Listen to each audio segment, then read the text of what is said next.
So, do you also get scared of active and passive voice in your English grammar exams? Do these long, confusing rules make your head spin?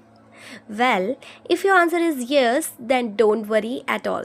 Because in today's video, we are going to break down active and passive voice into easiest steps possible. इस video को देखने के बाद आप इस topic के master बन जाओगे, that's my promise. So without wasting any time, hello everyone, welcome back to the channel the learning homemaker. So let's get started. तो सबसे पहले समझते हैं कि ये एक्टिव और पैसिव आखिर क्या है.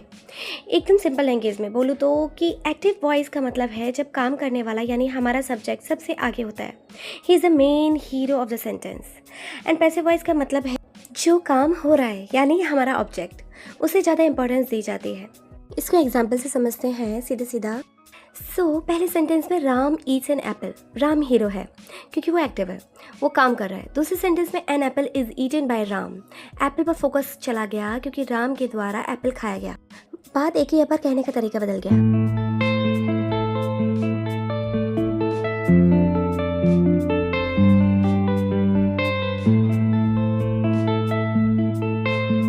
हम किसी सेंटेंस को एक्टिव से पैसिव में चेंज करेंगे तो बस 3 सिंपल गोल्डन रूल्स आपको याद रखने हैं. जल्दी से जल्दी अपनी नोटबुक निकालिए और नोट करिए. So rule number 1, swap the positions. Subject और ऑब्जेक्ट की जगह आपस में बदल दीजिए. जो पीछे बैठा है उसे सबसे आगे लाओ और जो आगे है उसे सबसे पीछे ले जाओ. रूल नंबर 2, वर्ब की third form rule. Passive voice का एक ही सबसे बड़ा रूल है, हमेशा, आई रिपीट, हमेशा वर्ब की थर्ड फॉर्म ही यूज़ होगी. चाहे कोई भी टेंस हो, वर्ब की थर्ड फॉर्म में ही रहेगा.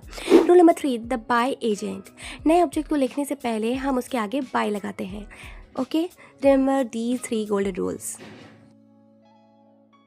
इंपॉर्टेंट बात, जब प्रोनाउन पीछे जाते हैं ना तो थोड़े बदल जाते हैं. जैसे आई का मी बन जाता है, ही का हिम बन जाता है, शी का हर और दे का दैम हो जाता है. ये सबसे इम्पोर्टेंट रूल है जो हमें माइंड में रखना पड़ेगा. अब आते हैं प्रेजेंट सिंपल टेंस पे. तो चलो रूल को अप्लाई करके देखते हैं. एक्टिव सेंटेंस में जैसे शी राइट्स अ लेटर. अब रूल लगाओ इसमें. अ लेटर को हम आगे लाएंगे. लेटर एक है तो इज़ लगाएंगे, ठीक है. एंड राइट वर्ब की थर्ड फॉर्म रिटेन, ठीक है. फिर बाय और शी का बन गया हर. तो सेंटेंस क्या बना? A letter is written by her. Now the second one, the past simple tense. So past simple tense में अगर सेंटेंस पास्ट टेंस में है तो हम इज एम आर की जगह वाज या वर यूज़ करेंगे. बाकी सब सेम रहेगा. लाइक एक्टिव सेंटेंस है राहुल प्लेड क्रिकेट. इसका पैसिव क्या बनेगा? क्रिकेट को हम एज अ सब्जेक्ट यूज़ करेंगे. Cricket was played by Rahul. Okay, तो था ना सिंपल. तो अब बढ़ते हैं आगे हमारे फ्यूचर सिंपल टेंस की तरफ. तो फ्यूचर सिंपल सेंटेंस में उसमें और भी ज़्यादा फन होता है कि फ्यूचर सिंपल सेंटेंस में विल के साथ हमेशा बी जोड़ देते हैं. जैसे विल का हो जाएगा विल बी प्लस वर्ब की third form plus by plus new object. मतलब कि they will build a house. इसका पैसिव फॉर्म हो जाएगा अ हाउस. हाउस को हमने एज अ सब्जेक्ट बना दिया. विल का हो गया will be. A house will be built के बाद बाई से जोड़ दिया और दे का ऑब्जेक्ट बना दिया हमने दैम. ठीक है, था ना वेरी सिंपल. अब आते हैं हम कंटिन्यूअस एंड परफेक्ट टेंसेस में. ठीक है, यहाँ पर एक सीक्रेट ट्रिक है जो कि है ट्रिक नंबर 1. जब भी आपको एक्टिव सेंटेंस में आईएनजी दिखे जैसे ईटिंग, प्लेइंग, रनिंग, तो समझ लीजिए कि पैसिव में एक वर्ड फिट करना है और वो वर्ड है being. Being like I am eating a mango. इसका पैसिव क्या होगा? A mango is being eaten by me. Means subject को ऑब्जेक्ट, ऑब्जेक्ट को सब्जेक्ट बनाने के बाद इसके साथ बीइंग प्लस वर्ब की third form by object. Right, तो था ना बहुत सिंपल. तो ये थी हमारी super secret trick number 1. Now trick number 2.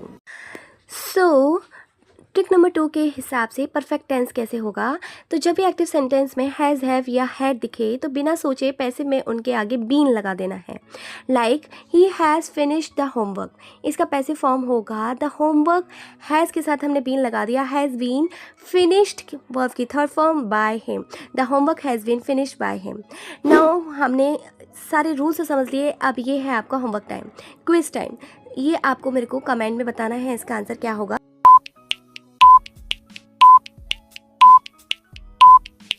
So the answer is the milk was drunk by the cat. तो ये थे आज आपकी क्लास। तो अगर आपको थोड़ा सा भी डर आपका एक्टिव पैसिव वॉइस के यहाँ पर ख़त्म हुआ हो और आपको ये वीडियो अच्छी लगी हो, हेल्पफुल लगी हो, तो don't forget to hit the bell icon and subscribe my channel and please share with your friends.